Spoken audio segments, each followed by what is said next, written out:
Martin, what words would you use to describe the 90 minutes you just watched? Well, you're the wordsmith, so you tell me. I think that first half, obviously, we were not good. We were second best. As I even said in the dressing room, not even second best. We were about fourth best. Rangers got off to a great start. They were dominating proceedings. They got the second goal, which is not a great one from our viewpoint. But even so, and you're thinking at half time, we've got to show more determination, more spirit, more aggression, and winning some second balls. Trying to win the first one if you can, but winning second balls and then having the ability to pass. And other than the first 3 or 4 minutes of the second half, I thought we totally dominated the second period. And we deserved it. And we deserved something out of the game, which we got. And with the chances that we carved out, we didn't take. We could easily have won. What do you say at half-time then? Is it a case of reading the riot act, or keeping it calm and just trying to tweak and change things to make sure you got that control as you did in the second half? Well, it's a really good point, because by contrast to quite a number of years ago, I am relatively calm in the dress. If it had been the old team, I would have gone absolutely ballistic. But the old team, like this team, find a way, and they come roaring back. They showed a bit of determination, a bit of heart, and that's been the case. I think the side are champions. They were champions. They're defending it. Generally speaking, it's been, they've been in cruise control for the last couple of months of each season. This is a difficult thing. This has been really difficult. We've been chasing the whole way through, and that will remain the case. But they showed this determination today, which I know that they have, because we've been doing that there for weeks. When you make the changes at half-time, was it a case of needing to win that midfield battle and take the control? Absolutely. You have to take control of the game. And and as I said to you, we were second best. There's no point in prolonging that we were. But the second half really belonged to us, and we were terrific. And then what happens is, of course, you start. The crowd start to get concerned about their own team's performance. We are in the ascendancy, and we played really, really well in the second half. And you need determination. You need all of these particular adjectives to go and do it. But we played some really great stuff in the second half, wave after wave, and this is at Ibrox as well too. So that it gives us more heart. Is the key thing then, because you showed your character and your mentality, but putting that complete performance together going forward, given how tight it'll be in the running? That would be nice. That would be really nice, Lou, to try and keep two halves together. But we'll try and work in that, although we don't have much time. We've got another big game on Wednesday.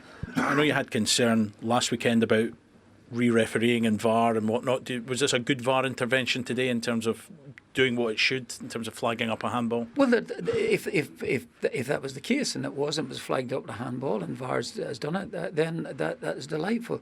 My point last week was that if the referee, if it's a clear and obvious decision that they have to make to overturn, that is absolutely fine. But my point was last week was that if the referee has stood and seen something, then it does, I use the word debilitating, but it doesn't really matter, I can't find another word for it. It's only because the referee starts to think, well, am I refereeing the game here? But that was great, and if in fact it was a handball, then it was the right decision. What about this title race just now? Because you said whoever loses today won't be out of it. Obviously it's a draw. Just, is it a case of twists and turns, because you've been involved in this many a time at Celtic before? I have, yes. If you're looking at it from a distance, I think that then today's results are a really good result for Hearts as much as anything else, and that's the way. If you were involved with Hearts, you'd have been thinking a point each year would be good. As I said to you earlier, we've been fighting the whole way through. It seems as if it's like the old proverbial mountain to climb every single week, and it's getting, games are getting fewer and fewer now. But even so, we're still well in it. We're still well in this here. We need to go. We need to try and win on Wednesday. And if we could do that, it'd be great. That will not be easy for us. See you in Aberdeen on Wednesday. Are you coming? I am. Oh, lovely. See you then. See you. Thanks very much. You can see he's not lost any of the fire and passion for the game, Martin, particularly at the end there when he was getting involved. But you've been in dressing rooms with him. What do you think his demeanour and the way that he tried to get that message across at half-time, what would he have been like in that situation? Well, he just said 20 years ago he'd have been tearing paint off the wall, which he would have been. Do you think he's mellowed? Me and Mr. Sutton would have been getting it in the neck. Yeah, he's obviously mellowed, and he's got, you know, Sean and Mark and Stephen and Gavin all around him, the backroom staff as well. So he's maybe a little bit more less sort of reactive, and he's maybe thinking about things a little bit more. But whatever he did at half time, he got it bang on. Danny, what's your overall analysis of today's draw? Yeah, when you lead 2-0, then you're very disappointed when you play at the end a draw. I think we played an outstanding first half, even the start of the second half. The first 5-6 minutes was really well. We were in front with the finish. We said 2-0 is always a difficult one, because the opponent need one moment and then they can come back. We were in the second half not clinical in possession, too many ball losing situations, and it gives them the chance to get the ball back and back. We said in the half time we want to continue the last line, and then we had some moments where we didn't, we lose the ball. And then they had a little bit of momentum. I think with the 2-1, they had nothing to lose. Yeah, finally we are really disappointed today. But next week we have to go again, and this is also part of our job. When you lose that momentum and control in the second half, what do you try and do to try and retain it or regain it rather? Yeah, at first you try to help the players with the structure. Then we make some subs to protect more the middle of the pitch. I think these are normal things what you do, and finally is then I think by both goals we have a lot of players in our box, but we are not really man marking in these moments. And then they did well. Yeah, the 2-2 is then maybe a pen, but is of course lucky in the momentum in the last minute to get such a situation against you. But it's football. A lot of talk about VR and VR interventions. What's your thoughts on the penalty? Yeah, maybe not. I think that's not my part. I think important is that you have every week a good decision making. And today it was against us. Last week it was against us. But this is football. When you look at the first half, there's plenty of positives in terms of Chermiti, both these goals in different ways, fantastic strikes. What did that say about him and also Mikey Moore in terms of their maturity and maturing in this fixture?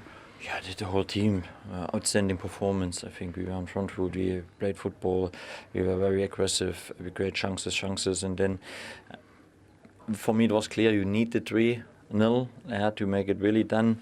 We had then 2-3 good moments to do this, and then finally they have nothing to lose. They come out and they try, and then they score the 2-1. Yeah, and then until the end you fight for this point, and then I think it's then also of course lucky for them to get the pen so late. It got a bit heated at the end as well. You play again next week. How different will that be given it's the Scottish Cup? It will be again 2 teams that will try everything. Both teams will try something, will take something from this game, and then we prepare this game again, and we will try to win the next game against them to come in the next round. You've said many a time there's going to be so many twists and turns in the title race. Do you feel that's still the same, or what do Rangers need now in terms of making sure they close that gap on Hearts? Yeah, I think it's now 6 points. If you want today, the winner is Hearts, but still 9 games to go. It means 27 points. I totally believe, and I said this many times, it goes until the end, and take the next point. We tried to get the 3 points. At the end we couldn't, but there's no doubt at the moment to give up or something like this, to be too disappointed. Now it's about going forward, next game, and there's still a long way to go for all the teams. Appreciate your time. Thank you so much.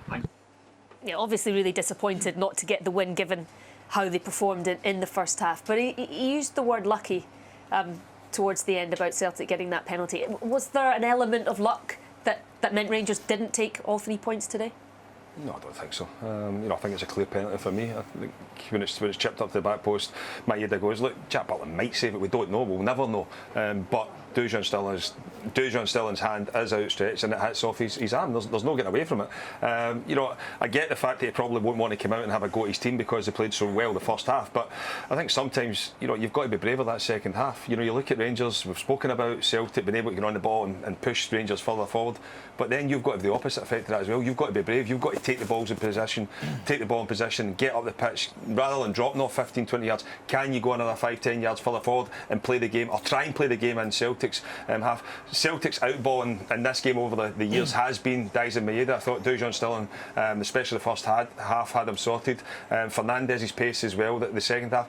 Dyson Maeda, in terms of that pace over the top, wasn't really a threat. So I think Rangers could have been able to squeeze it. From a, you know, from Danny Röhl's point of view, I would be more focused on my team and you know, where it went wrong, because the first half was so dominant, and you could argue, if Rangers were off the back of a European performance, then, you know, this could have happened. Celtic were the ones, yes, there was a few players left out, yes, there was a few fresh players there, but Celtic looked as if they were the team in the ascendancy towards that end of the second half.